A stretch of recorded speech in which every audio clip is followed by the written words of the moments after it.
So the Superfund site I'm talking about today is the South Jersey Clothing Company. It consists of two dry cleaning facilities known as the South Jersey Clothing Company and the Garden State Cleaners. They're basically merged because of how close they are to one another.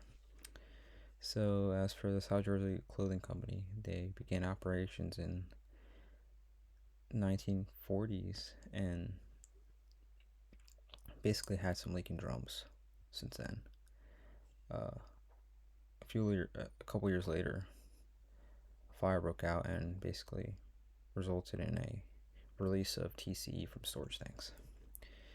As for the Garden State Cleaners, they began operation in 1966, and by 1985, wastewaters and steam containing PCE were stopped being discharged into the soils. So between those times, in 1981, people began to complain about their groundwater smelling pretty weird. So the DEP conducted investigation and identified stained soils at the South Jersey Clothing Company site. The DEP sampled the wells and the soils, and they came back dirty. And as they were doing those inspections, they found that the Garden State Cleaner was also discharging wastewaters into the soils. So the DEP basically told South Jersey Clothing Company to start getting rid of their dirty dirt, and they accumulated 33 55-gallon drums of contaminated soils. Then Buena Borough started testing the well waters within the plume and identified exceedances.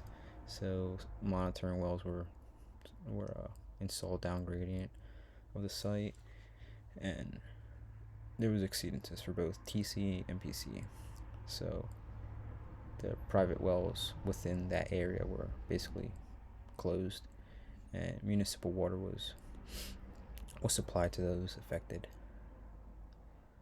Then in 1984, there was a consent order between South Jersey Clothing Company and the DEP to install a groundwater treatment plant at the site, and they had an extraction well just a couple roads down. And surprisingly, the Garden State Cleaners didn't sign the consent order and didn't really obligate them to do anything at the time. So, in 1989, both sites, within a couple months apart, were added to the national priority list. They had a total score of 42.24. So, as for the remedial investigation, the DEP, the EPA actually tried to give both South Jersey Clothing Company and the Garden State Cleaners the option to begin the RI and the feasibility study for their own sites, but neither of them basically reply back. I saw sources saying that they basically didn't have the funds.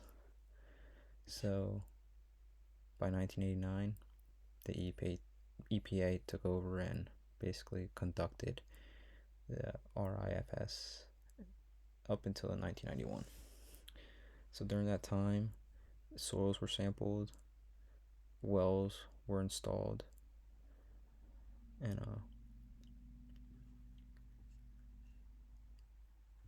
basically based off their data, they found that groundwater was not really delineated. Same thing with the soils. They found 30 at 10 feet, but they weren't too sure where the clean dirt was present. Um, as for the feasibility, they they outlined here a couple options, and they're all based off of just remedial technology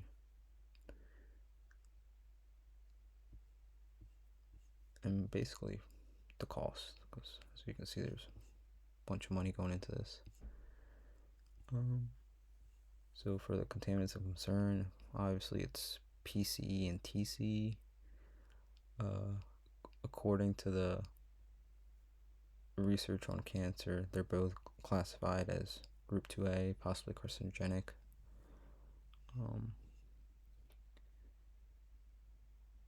Since they were basically directed into soils, it was easy for them to percolate into the groundwater and basically move down gradient with groundwater flow. And found this cool chart which basically tells you how PCs degraded over time and how it starts as PC and eventually leads to ethane. Okay, so for the record of decision, basically their method they choose to remediate the site. The first option, they propose a soil vapor extraction, and for groundwater they did an air stripping carbon absorption. And during the first 5-year report, they found that those wells actually were still coming back dirty. So they proposed an amended where they proposed to knock down the Garden State Cleaners building, so that way they can excavate a little deeper and try to treat groundwater and the soils at that depth. It turned out to be like 12 feet. And after that, they basically ended up rooming a tremendous amount of VOCs, and then they started sampling down gradient and found that it actually helped. The concentrations basically went down significantly. And so to date, the South Jersey Cleaning Company still houses that groundwater treatment system. As for the Garden State Cleaners, it's just a vacant lot. I mean, there isn't really much going on. At one point they were selling it. Now it's just no activity. But in the fifth 5-year review, they extracted 167 million gallons of groundwater from 2022 to 2023, and only approximately a pound of each PC and TC were removed. So they're basically saying that they're not really extracting as much of these chlorinated solvents from the soils. So they gotta seek another option here, because the groundwater is still dirty. And now that the standards have recently changed this year, this plume is migrating south. Right now it's at Vine Road, but more sampling needs to be performed, possibly along Central Avenue, maybe even Oak, to see if any of these residential wells are being impacted. And yeah.